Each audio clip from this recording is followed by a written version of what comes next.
दिवाळी अधिवेशनामध्ये विरोधी पक्षनेता नाहीये, त्यामुळे आता याच विरोधी पक्षनेते पदावरून महाविकास आघाडीमध्ये फूट पडण्याची सत्ताधाऱ्यांची खेळी पाहायला मिळते।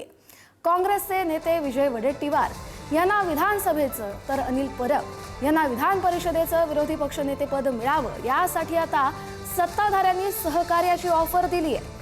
ठाकरेंच्या शिवसेनेचे भास्कर जाधव यांना विधानसभेचं तर काँग्रेसचे सतेज पाटील यांना विधान परिषदेचं विरोधी पक्षनेतेपद मिळावं अशी महाविकास आघाडीची मागणी आहे। मात्र जाधव यांच्यासाठी ठाकरेंच्या शिवसेनेनं आणि पाटील यांच्यासाठी काँग्रेसनं अनुक्रमे विधानसभा अध्यक्ष आणि विधान परिषद सभापतींना पत्र देखील दिलंय। मात्र असं असलं तरी भास्कर जाधव यांच्या नावाला महायुतीमध्ये असलेल्या शिंदे सेनेनं विरोध दर्शवलाय असं सूत्रांनी सांगितलंय। तर जाधव या पदावर आले तर त्यांचं मुख्य लक्ष हे उपमुख्यमंत्री एकनाथ शिंदे आणि शिंदेच्या शिवसेनेचे काही मंत्री असतील तर त्यांच्या टीकेचा फोकस महायुतीमधल्या तिन्ही पक्षांवर असेल। त्यामुळेच आता जाधव यांच्यापेक्षा वडेट्टीवार कधीही आपल्या सोयीचे असे शिंदे सेनेला वाटतंय। त्यामुळेच आता जाधव यांना कोणत्याही परिस्थितीत विरोधी पक्षनेतेपद देऊ नका असा आग्रह शिंदेच्या शिवसेनेनं धरलाय अशी माहिती समोर येते। सुशांत सावंत आपले प्रतिनिधी आपल्यासोबत जोडले गेलेले आहेत। सुशांत, सत्ताधाऱ्यांची ही एक प्रकारे खेळीच आहे, कारण मवियाकडून जी 2 नावं देण्यात आलेली आहेत त्यांच्या व्यतिरिक्त इतर 2 नावं आम्ही देतो असं आता सत्ताधारी म्हणतायत। अगदी खरं आहे कस्तुरी, आपण पाहिलं असेल तर इतिहासात पहिल्यांदा असं होतंय की दोन्ही सभागृहामध्ये विरोधी पक्षनेता नाहीये। 11 महिन्यापूर्वी भास्कर जाधव यांचा नावाचा प्रस्ताव विधानसभा अध्यक्ष राहुल नार्वेकर यांच्याकडे दिला होता।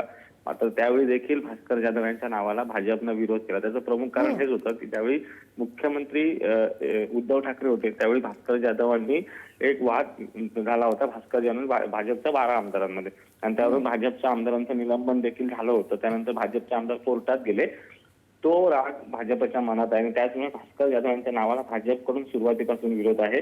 त्याऐवजी विजय वडेट्टीवार हे विधानसभेचे विरोधी पक्षनेते पदी विराजमान झाले तर अर्थातच भाजपसाठी देखील सोयीचं आहे, सत्ताधाऱ्यांसाठी सोयीचं आहे। त्यामुळे त्यांच्या नावाची एक चर्चा जी आहे ती सुरू झाली। तर दुसरीकडे सतेज पाटील यांच्याऐवजी अनिल परब यांना विधान परिषदेचे विरोधी पक्षनेते पद द्यावं किंवा त्यांना दिलं जाऊ शकतं अशी देखील चर्चा सुरू आहे। अर्थातच हे सगळं सोयीचं राजकारण आहे। त्याचं प्रमुख कारण हेच आहे की भास्कर जाधव जर विरोधी पक्षनेते विधानसभेचे झाले तर अर्थातच त्यांचं प्रमुख लक्ष असणार आहे सत्ताधारी पक्षातील भाजप आणि शिंदेच्या शिवसेनेकडे। त्यामुळे आक्रमक विरोधी पक्षनेता न देता सौम्य आणि अर्थातच जो सत्ताधाऱ्यांचं ऐकेल असा विरोधी पक्षनेता बसवावा अशी कुठेतरी खेळी सत्ताधाऱ्यांची आहे। त्यामुळे आता जी नावं सध्या चर्चेत आहेत, अधिवेशनात या विरोधी पक्षनेते पदाची निवड होते का हे बघणं तितकंच महत्वाचं आहे। काल देखील आदित्य ठाकरे यांच्या नावाची चर्चा होती, मात्र आदित्य ठाकरेंनी ही चर्चा जी आहे ती फेटाळून लावली। त्यामुळे आता या नव्या नावांवर महाविकास आघाडीचे नेते काही विचार करतायत हे बघणं महत्वाचं ठरणार आहे। नक्कीच। धन्यवाद सुशांत तुमच्या विश्लेषणासाठी।